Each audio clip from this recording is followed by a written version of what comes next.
Bonjour, bonsoir à tous et bienvenue pour cet épisode 138 de l'ESC Made in France. On continue notre voyage vers l'Eurovision Junior 2024, cette fois-ci avec les nouvelles chansons sorties cette semaine, dont celle du pays hôte. Donc c'est parti, on parle bien sûr de ces 4 chansons, celle de l'Estonie, de la Macédoine du Nord, de Saint-Marin et donc de l'Espagne. Nous sommes 3 pour cet épisode, la même équipe que la dernière fois, j'espère qu'elle vous plaira. Et donc, vu la même équipe, on reste avec le nouveau. Le nouveau, il a bien aimé ce qui s'est passé la dernière fois, donc du coup, il est de retour, c'est Brian. Salut Brian.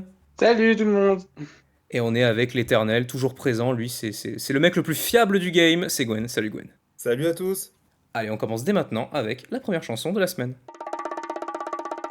On entame donc cet épisode avec la chanson de l'Estonie, celle de Annabelle Hatz, l'une des premières artistes de cette édition à avoir été révélée, qui a donc maintenant révélé sa chanson qui s'appelle Tanavad, une chanson pop sur un lieu où tout peut, où tous peuvent vivre comme ils sont et suivre leurs rêves sans jugement, à savoir la rue. Écrit et composé par Sven Lomus, responsable d'énormément de chansons du pays, notamment Randayad de Urban Symphony en 2009, ou encore Verona de Koito Ome et Laura en 2017. Une chanson qui est assez 50-50, il y a pas mal de gens qui la trouvent un peu quelconque, d'autres qui la trouvent très entraînante. Qu'est-ce que ça va être notre avis de notre côté, Brian? La place est à toi. Alors, l'Estonie, je vais pas te mentir, je préfère cette chanson-ci à celle de l'an dernier.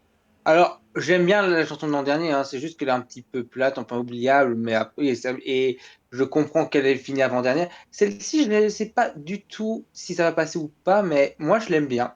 C'est une chanson assez entraînante, et franchement, je trouve que Annabelle a une voix assez particulière qui rend la chanson bien écoutable. Après, j'ai un tout petit défaut. Je trouve que le refrain me rappelle une autre chanson que je connais, mais j'arrive pas à dire laquelle. Je crois que c'est une chanson de Katy Perry, mais je suis plus sûr. Mais je dois vérifier. Mais sinon, à part ça, voilà, la chanson est assez, la chanson est assez agréable à écouter. Je ne pense pas que la chanson va cartonner là-dessus, mais je ne sais, par contre, j'ai aucune idée de comment ça va donner en live. Je sais pas avec ces rallyes danseurs ou quoi que ce soit. Mais ça peut faire quelque chose de bien, mais ça dépendra de la mise en scène. Mais sinon, c'est une chanson tout à fait acceptable. Merci Brian, et on embrasse Katy Perry qui nous regarde, peut-être, ça se passe pas très bien en ce moment, on lui souhaite toute la force du monde. Gwen, à ton tour, toi, qu'est-ce que tu penses de la chanson de l'Estonie?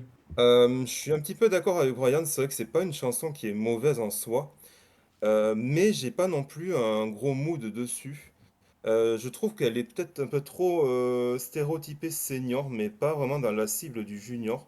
Et étonnamment, enfin, quand j'écoute cette chanson, j'ai pas l'impression de retrouver la patte de Sven Lomus. Pourtant, moi, j'adore vraiment ces chansons au senior, que ce soit Let's Get Loud, Randaja, de Rockefeller Street ou Verona. Vraiment, j'ai l'impression que je me retrouve pas à mon compte et je trouve qu'elle est peut-être un peu oubliable. C'est un petit peu dommage comme chanson. Après, c'est vrai que j'ai l'impression que bah, les Eurofans sont vraiment à fond dessus. J'ai peur que ça soit peut-être la chanson un peu surcotée et qui finisse un petit peu plus bas, surtout peut-être à cause du jury.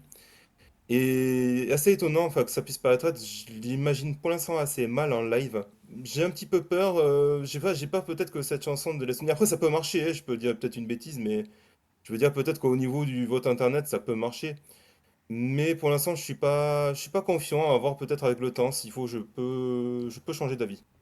Moi personnellement, je suis totalement dans le train de l'Estonie. Alors, l'Estonie qui avait fait son retour l'an dernier, avec une chanson qui, à titre personnel, m'avait vraiment pas convaincu. Et alors vraiment pas, je la trouvais vraiment plate. Et donc cette fois-ci, avec Tanavad, je trouve là que l'Estonie, elle s'est bien réveillée. C'est vraiment une chanson vraiment pop et vraiment dansante. Et moi, je m'ambiance bien sur cette chanson. Je trouve qu'elle a un superbe refrain. Et assez original finalement. C'est pas des mélodies qu'on entend régulièrement n'importe où finalement. Donc ça, pour le coup, je suis vachement convaincu. Par contre, et ça, je vais vous rejoindre, j'ai un peu peur concernant le live parce que malgré le fait que j'apprécie la chanson, je trouve qu'elle est un peu surproduite. Je trouve, il y a un peu trop d'écho sur la voix d'Annabelle, un peu trop d'instru, etc. J'ai peur qu'elle se fasse un peu submergée par tout ça lors du live à Madrid. D'autant que, bah, voilà, quoi, c'est l'Eurovision Junior, c'est pas des artistes qui sont expérimentés, du coup, fatalement. Donc tu peux très vite perdre le contrôle de tout ça. Et donc là, je trouve que c'est une chanson vachement lourde à porter pour Annabelle. Donc j'espère que ça va bien se passer pour elle, mais j'ai un sacré doute. Donc au global, une chanson qui convainc plutôt l'équipe, malgré que ce soit pas non plus la folie, même au-delà de moi. Parce que moi je suis très content et c'est dans mon top 3. Donc on espère que l'Estonie fasse un bon résultat pour sa deuxième année depuis son retour à l'Eurovision. Et évidemment, bon séjour à Annabelle Hatz. On continue avec une chanson qui est sortie le même jour que celle de l'Estonie. Cette fois-ci, c'est la Macédoine du Nord. La Macédoine du Nord qu'on n'a plus trop revue depuis à cause du fait que qu'ils ne le sont plus à l'Eurovision Senior. Mais ne vous inquiétez pas, ils sont toujours là pour le Junior. Et donc ils arrivent pour 2024 avec la chanson Marathon de Anna et Alexei. Un duo donc choisi en sélection interne. Une chanson pop avec aspect power ballade sur le dépassement de soi et sur le fait de poursuivre ses rêves, écrit et composé par Lazar Svetsovski et Magdalena Svetsovska, le duo responsable de la chanson de la Macédoine à l'Eurovision Junior 2019, Fire de Mila Moskov. Ça pour le coup une chanson qui a déjà un peu plus convaincu les gens. On va voir notre avis du côté de l'équipe ESC Made in France. Brian, tu commences. Alors, dès les premières notes, je me suis dit, tiens, encore une balade. Je vais pas demander, je dis encore une balade. Et en vrai, quand on arrive sur le refrain, ça danse, c'est entraînant, le refrain se retient. Franchement, c'est une chanson très. Franchement, comme l'Estonie, c'est très acceptable. Moi, j'aime bien. Il y a pas de souci. J'avais l'impression qu'ils essayaient de mélanger la chanson de l'an dernier, Kajimikoi, avec la chanson de 2021, Green Force. Mais moi, j'avais l'impression qu'ils avaient voulu mélanger ces deux styles. Moi, j'aime bien personnellement les deux chansons de base. Celle-ci, je l'aime bien également. Je sais, mais par contre, comme pour l'Estonie, j'ai aucune idée de ce que ça va donner en live. Moi, j'ai un petit peu peur là-dessus aussi. Moi, j'ai l'impression que les deux interprètes, enfin, les voix s'associent parfaitement bien. Ça peut donner quelque chose, mais faut voir que, au niveau de la mise en scène. Donc, j'ai un petit peu peur là-dessus, qu'ils fassent un mauvais résultat, mais j'ai envie qu'ils s'en sortent. Mais vu les résultats assez désastreux des deux dernières éditions. Donc, à voir. Moi, perso, j'aime bien. Faut voir ce que ça donne sur scène. Côté clim, ouais, tu peux le dire, vu le résultat vraiment décevant de la Macédoine l'an dernier, qui était perçu comme un favori, qui finalement ne l'a pas du tout C'est été. ça. Voilà, donc, C'est donc ça. on souhaite que ça arrive pas à nouveau pour Anna et Alexei. Gwen, à ton tour, est-ce que tu vas être encore d'accord avec Brian cette fois-ci? Personnellement, je suis assez fan de cette chanson. Pour une fois, j'allais dire, la Macédoine du Nord nous sort une bonne chanson de bonne qualité. Surtout, en plus, comme tu l'as dit, qui a été écrite et composée par les auteurs-compositeurs de Fire de Mila Moskov de 2019, qui est une chanson qui aurait dû gagner l'Horizon Junior pour moi, mais alors vraiment haut la main et qui n'a pas eu la chance qu'elle a eue, ce qui est dommage. Vraiment, on sent qu'il y a vraiment une amitié entre eux, une cohésion entre eux. Oui, après, c'est vrai qu'en live, on imagine un petit peu mal, mais bon, après, je pense que c'est peut-être un peu le cas de tous les pays. Bon, à voir ce que ça peut donner. Les Run Run Run, c'est vrai, ça fait penser un peu à Isaac et Always on the Run. Peut-être oui, enfin pourquoi pas, mais sans plus. Mais pour une fois, je valide la Macédoine du Nord comparé peut-être à il y a 2 ans, voire même l'année dernière où j'étais pas très très fan. J'ai envie de dire que la Macédoine du Nord c'est un petit peu recadré enfin, au bon endroit. Et je pense que ils peuvent essayer de faire quelque chose en espérant voir ce que ça peut donner en live. J'espère que peut-être que le vote internet qu'ils l'auront dans la poche et que le vote du jury peut-être votera pour eux, ce sera peut-être pas trop mal. Alors personnellement, quand la chanson était sortie, j'étais pas non plus des plus satisfaits. Et j'avais vraiment l'impression de revenir l'année dernière où pareil tout le monde était extatique par rapport à Kajimi Koi et moi j'étais là genre ouais, bon, ouais c'est pas fou. Et puis pour l'émission du coup je l'ai réécouté là aujourd'hui et je crois que j'ai fait un 180 degrés. J'ai vraiment fait un 180 degrés. Finalement, je la trouve assez entraînante, bien produit, etc. Je trouve que la voix d'Anna et Alexei, elle se marie plutôt bien.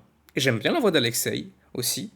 Et même le pré-refrain, il me plaît, le refrain aussi, il me plaît, etc. Et au-delà de certains pays comme l'Ukraine ou l'Italie, où j'ai une assez grande confiance sur ce qu'ils peuvent proposer en live, je trouve également que la Macédoine du Nord en fait partie. Là, pour le coup, je vais pas être d'accord avec Brian. Moi, j'ai vraiment confiance et j'ai vraiment une vraie vision de ce que peut être le live de la Macédoine du Nord. À titre personnel, moi, je la vois pas mal dans une ambiance assez ombreuse. Je sais pas si ça se dit. Je sais pas si ça se dit, mais très sombre avec des lumières qui flash de manière irrégulière. Je sais pas comment expliquer ça. Je sais pas comment expliquer ça. Si vous voulez un exemple, pensez à le live de Every Minute de Eric Saade lors du Melody Festival. Un truc du style, ça me parle pas mal. Et du coup, ouais, franchement, j'ai vraiment confiance en la Macédoine.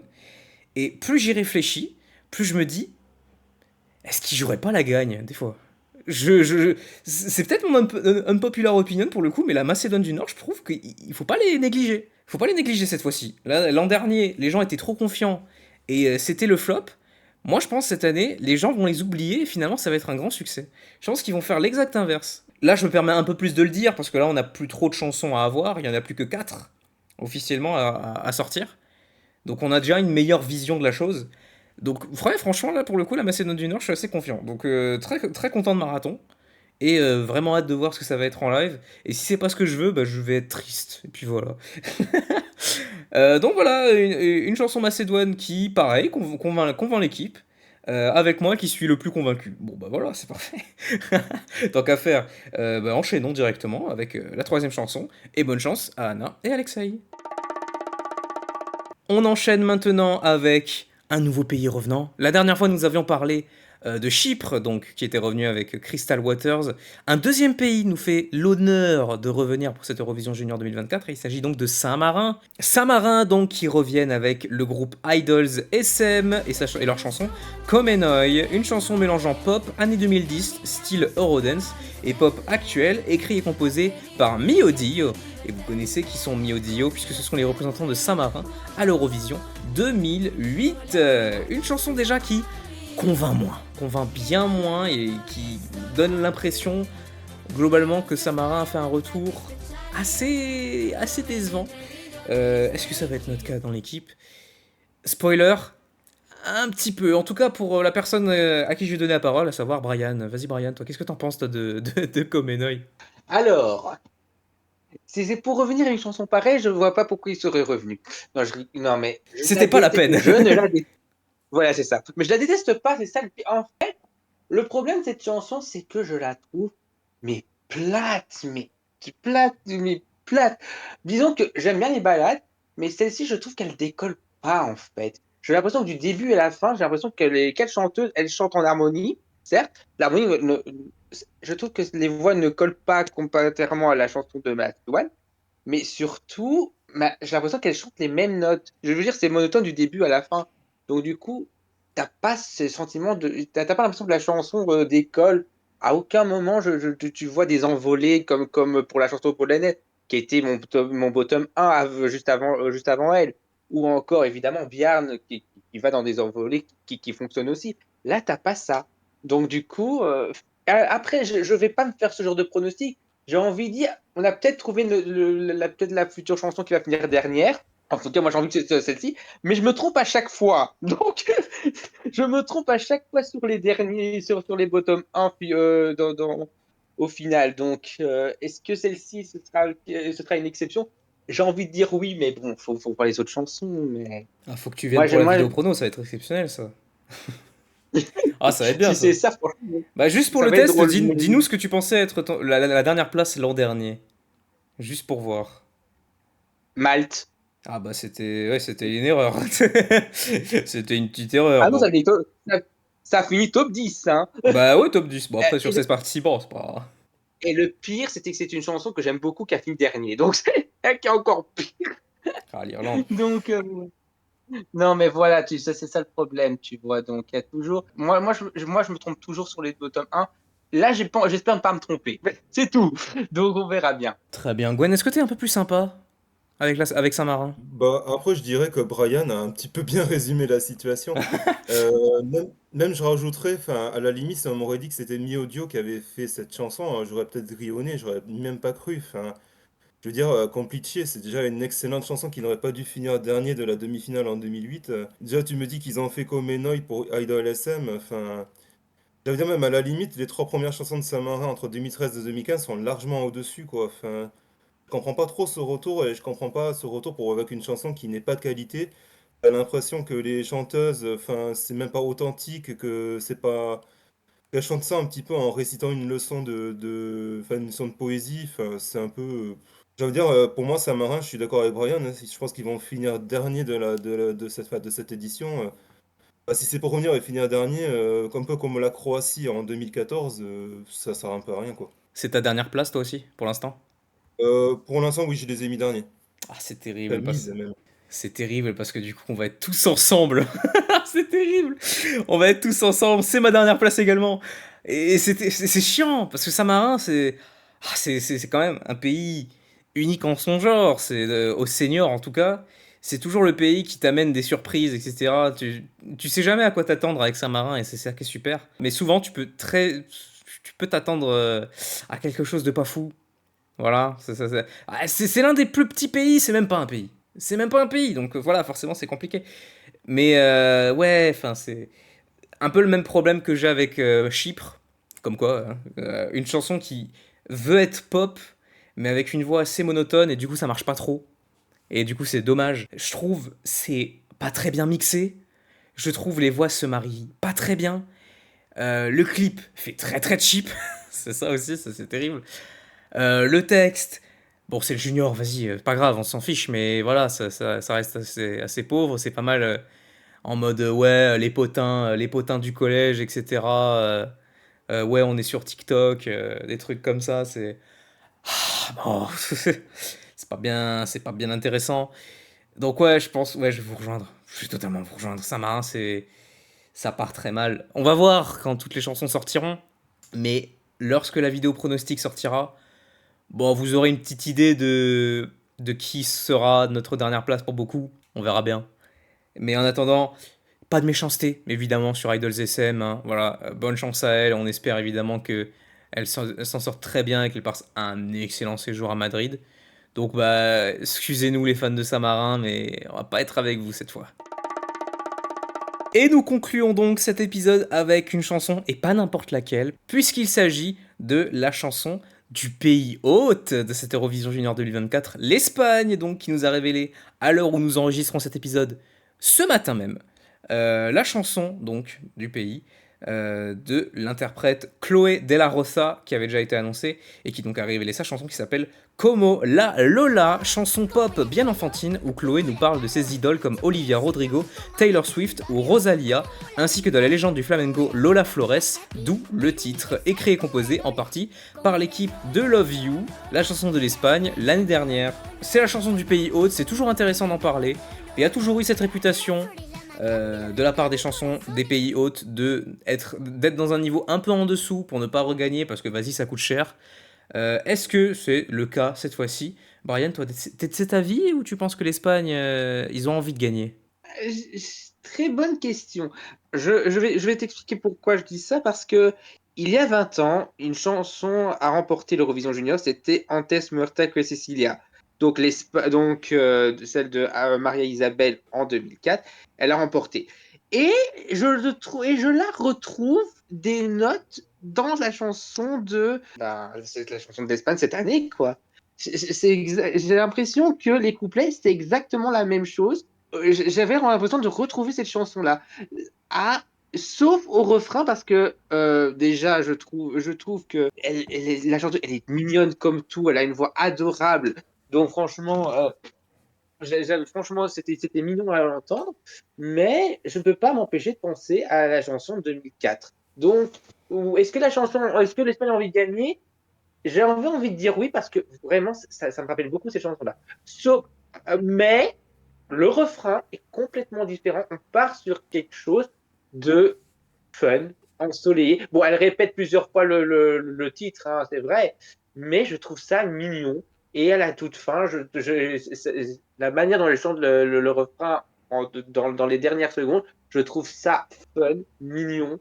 Mais franchement, finalement, à force de la réécouter plusieurs fois, je trouve que cette chanson, elle peut gagner. Je pense sincèrement, malgré que la grosse comparaison avec la chanson de 2004. Donc, en vrai, je pense que cette chanson, pour l'instant, elle est dans mon top 3.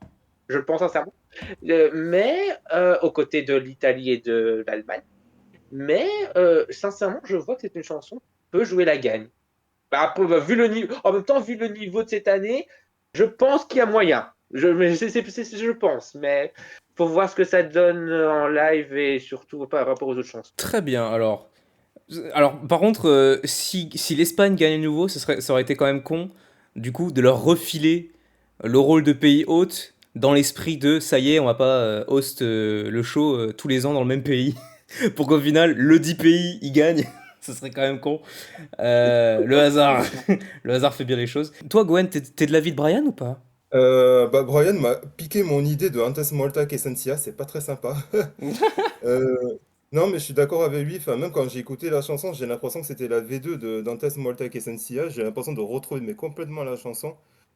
Pour moi, c'est limite une alerte winner. Enfin, tu mets ça chez elle en Espagne, à Madrid, mais le public va être en furie. Déjà que le public espagnol, enfin les europhones espagnols sont déjà en furie, mais tu mets ça devant eux, je pense que déjà le vote internet, à la limite gagné le vote internet, un peu comme genre Vicky Gabor ou je dirais peut-être comme Zoé. Enfin, vraiment c'est une chanson mais génialissime. Moi, pour moi, c'est un alert winner, hein. Je pense qu'elle a presque gagné l'Eurovision Junior avec Coloré de la Rosa. C'est vraiment même la chanson qu'il lui fallait. Enfin, je veux dire, même le changement de tonalité, il est parfait à la fin. Enfin, je veux dire, elle est entraînante, elle est enfin, assez, je veux dire, entraînante et assez dansante. Je veux dire, tu la gardes dans la tête. Maintenant, pour avoir le jury, est-ce que le jury va apprécier le live ou pas? Enfin, je pense qu'à la limite, on peut déjà imaginer le live avec les danseurs. Vraiment, je pense que l'Espagne, ils ont fait carton plein, ils ont tout compris. Faut pas s'étonner qu'ils font des excellents résultats et qu'ils arrivent toujours dans le top 3 de l'Horizon Junior. Oui, non, mais totalement. D'autant que, ouais, je vais appuyer ce que tu dis, parce que, à titre personnel, si on parle que de l'Eurovision Junior, l'Espagne, c'est mon pays préféré. En tout cas de cette décennie. Je trouve que c'est un sans faute. Mais genre un sans faute. Vraiment, genre. 2021, c'est mon top 1. 2022, dans mon top 5. 2023, mon top 1 également. Donc, ouais, clairement, je suis un grand fan de l'Espagne. Du coup, j'étais bien content qu'il hoste le show. Maintenant, est-ce que Como la Lola est du même acabit que Reír, Señorita ou Love You? Non, je suis pas d'accord. Je suis pas d'accord. Alors, c'est peut-être parce que du coup, j'ai pas mal d'attentes. Et que donc, du coup, ben voilà, j'ai été déçu, quoi. Mais je pense que c'est un petit mélange du pré-refrain, de l'ambiance générale de la chanson et de la voix de Chloé. Pas pour être méchant, hein, mais disons que Brian disait que c'était une chanson très mignonne. Moi, je trouve qu'elle est trop mignonne. C'est-à-dire que vraiment, je la trouve rose bonbon. Et voilà, bah, j'ai une limite, quoi. J'ai une limite. Et l'Espagne, je dirais pas qu'elle l'a franchie, mais elle le frôle énormément. Et du coup, ça fait que bah, j'ai pas spécialement envie de la réécouter par rapport à d'autres chansons. Malgré que, et ça c'est super, l'Espagne, malgré qu'il organise cette année, il n'y a pas cet état d'esprit de bah vas-y, du coup, on délaisse un peu le truc, on fait acte de présence et rien de plus. Et ça, c'est super, parce que c'est clairement pas le cas. Il y a un travail dans la composition, il y a un travail dans le clip. Franchement, allez voir le clip, il a de la gueule. Il y a du travail dans tout ça, et surtout, il y en a dans les lives. On se souvient encore du live de Love You, c'était quelque chose. C'était vraiment pas mal. Il y avait du travail derrière. Et je pense qu'il y en aura également ici aussi. Mais voilà, le pré-refrain que je trouve un peu trop. Que j'adhère pas trop, l'ambiance générale que je trouve un peu trop mignonne, et la voix de Chloé qui pareil, je trouve un peu trop aiguë. Un peu trop. Limite une voix de chipmunk. Et j'avoue, ça peut très vite m'agacer. Ça peut très vite m'agacer, pas pour être méchant encore une fois, mais voilà, c'est le ressenti, qu'est-ce que tu veux. Maintenant, ouais, là vous dites que l'Espagne joue la gagne, je le vois totalement. Je le vois totalement, déjà par rapport aux résultats que l'Espagne font d'habitude, donc au bout d'un moment, merde, faut gagner. Et voilà, le travail qu'ils font sur la mise en scène et tout. Et même avant l'annonce, avant la révélation de la chanson, j'avais le pressentiment, je voyais Chloé de la Rosa et moi j'étais là. Ouais, elle a une tête de gagnante, elle. Elle a une tête de winner. Je sais pas pourquoi, mais elle a une tête de winner. Donc, ouais, clairement, ça m'étonnerait pas que l'Espagne gagne en novembre. Mais si tel est le cas, je serais pas le plus ravi dans la situation. En tout cas, clairement, lors de la review, il y aura des gens bien plus contents que moi. Mais, en attendant, l'Espagne nous a convaincus, en tout cas en termes de résultats, et même en termes de qualité, objectivement, c'est une bonne chanson. Objectivement, c'est une bonne chanson. Et ça, pour le coup, on est tous d'accord. Donc, on va pas dire bonne chance à Chloé pour son voyage, parce qu'elle n'a pas voyagé, hein, elle est chez elle. Mais on lui souhaite malgré tout de passer un excellent moment pour cette Eurovision Junior. Et ben, si victoire il y a, bien joué. Bien joué d'avance et tu nous auras niqué pour notre monopole de victoire de notre part. Bravo. Voilà ce qui conclut cet épisode 138 de l'ESC Made in France, un épisode très très court. Cette fois-ci, on a essayé d'être le plus concis possible. Question d'emploi du temps, voilà. Navré si ça dérange quelques personnes qui voulaient avoir des avis un peu plus poussés. Ce sera le cas dès la prochaine fois pour les dernières chansons, on espère. Et surtout pour la review générale, pour les prédictions, pour la review de l'Eurovision Junior 2024. On ne fait que commencer, ne vous inquiétez pas. N'oubliez pas que cet épisode et tous les autres épisodes sont disponibles sur vos plateformes de streaming préférées, sur YouTube, sur Deezer, sur Spotify, sur iTunes, etc. etc. Je remercie mes deux compères qui sont venus avec moi parler de ces chansons. Du coup, je remercie Brian qui a bien aimé, qui a bien voulu revenir. Merci Brian. Mais il n'y a pas de quoi. Voilà. Et je remercie évidemment Gwen qui a bien voulu revenir et ça fait 2 ans qu'il veut bien revenir. Merci Gwen. Merci beaucoup, merci à tous. On se donne rendez-vous tous ensemble pour l'épisode 139 de l'ESC Made in France. Et d'ici là, Brian, est-ce que t'as retenu le mémo? Non. Ah, dommage, Gwen. Bah, vas-y, c'est ton rôle maintenant. Vas-y, c'est toi qui fais ça pour la période junior. Donc je te laisse la place. Vas-y. Ah, ciao, bonsoir. Ah, ciao, bonsoir tout le monde. Bonsoir. Passez une bonne journée, une bonne soirée tout le monde. Au revoir. Bonne soirée, bisous. Salut.